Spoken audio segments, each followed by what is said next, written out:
All right, let's dive into a concept that might just change how you think about your entire day. We're going to explore this really counterintuitive idea that the secret to actually moving faster and getting more done isn't about pushing harder. It's about intentionally and strategically slowing down.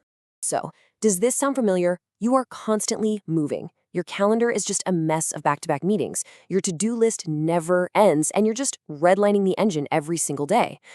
But at the end of it all, you look back and feel like the speedometer is stuck at zero. You're spinning your wheels, but you're not actually getting anywhere meaningful.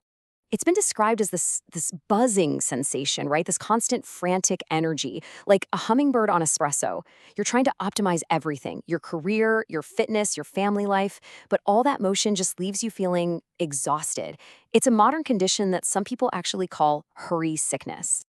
And this brings us right to the core of the whole thing. See, the logic of the world, what we might call linear logic, it tells us that to get from point A to point B faster, you just press the accelerator. Simple, right? But our brains, our human psychology, it just doesn't work that way. The speed paradox says that to actually become more effective, more creative, and yeah, ultimately faster, you first have to learn the art of being slow. So to really get why this paradox is true, we need to look at the very nature of time itself. And you might be surprised to find out that this feeling of being rushed, it's not new at all. It's kind of like a ghost that's been haunting us for a very long time. I mean, way back in the 19th century, with the rise of the Industrial Revolution and the telegraph, doctors actually diagnosed a new ailment they called neurasthenia. They said it was a depletion of nerve force caused by the frantic pace of modern life. Basically, it was the 19th century version of burnout. But we can go back even further, to the ancient Greeks, who had a much more sophisticated way of looking at time than we do. You see, the Greeks had two different words for time. First, you've got chronos. This is the time you know all too well. It's the ticking clock, the calendar, the quantitative, hurry up or you're going to be late kind of time. But then there's kairos. And this is something totally different. It's qualitative. It's about the opportune moment, the right season for something. It's about the depth of time. And that gets right to the heart of our modern problem, doesn't it? We are a culture completely obsessed with chronos, managing every second, optimizing every minute. But in doing that, we've completely lost our connection to kairos. We are starving for those moments of depth, of rightness, of being in the flow, all because we're just too busy watching the clock. Okay, so let's move away from the theory and get practical. What does this actually look like in the real world? Because this isn't just some nice philosophical idea. It's a real clinical tool that's used to help high performers who are just burning themselves out. So let's take an example from the source material. An executive we'll just call Dave. Now, Dave lived his entire life at 1.5 speed. He talked fast, he walked fast, he made decisions fast. The problem was, his frantic pace meant he was constantly just reacting, and those rush decisions were becoming incredibly costly for his company. So when his therapist suggested he spend just 5 minutes a day looking at a tree, this was his immediate response. I don't have time for that. And isn't that what we all think? Slow down? Are you kidding me? I don't have time to slow down. But here's the crucial part.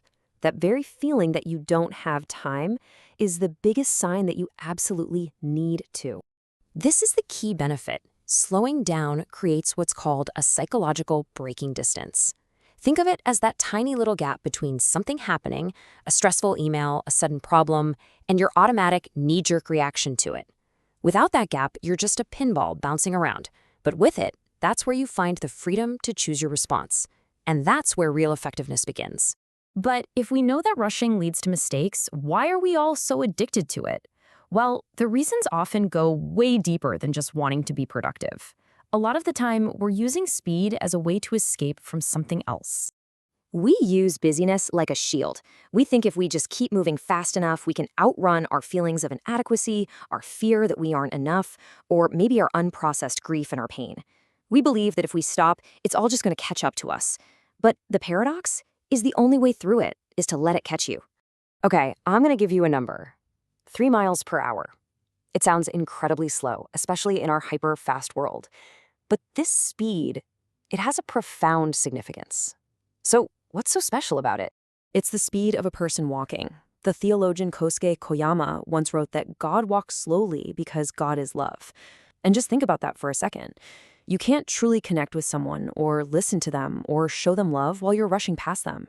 Love, connection, deep understanding, all of that stuff happens at about 3 miles per hour. All right, so we've explored the what and the why. Now for the really important part, the how. How can you actually put this paradox to work in your own life without, dropping everything and moving to a monastery? And here's a super important point. This is not about choosing between being productive and being lazy. That's a false choice. The real goal is to get into a both-and mindset, to create a rhythm where you can be deeply productive because you are also deeply rested. The two aren't enemies, they're actually partners. And you can start right now with incredibly small actions. First, try the micropause. Just 3 deep breaths before you even open your laptop. It feels like a waste of time, but it recalibrates your entire nervous system. Next, try the slow conversation. In a disagreement, just wait 2 full seconds before you answer. You will be amazed at how it de-escalates things. And finally, strategic boredom. Stop filling every spare second with a podcast or scrolling social media. Let your mind wander. That's when your subconscious does its best work. Ultimately, the speed paradox is really about trust. It's about trusting that the world won't fall apart if you just take your hand off the controls for a moment. So I'll leave you with this question to think about. What amazing things are just waiting to unfold in your life if you could just stop trying to force them and give them the space to happen at their own speed?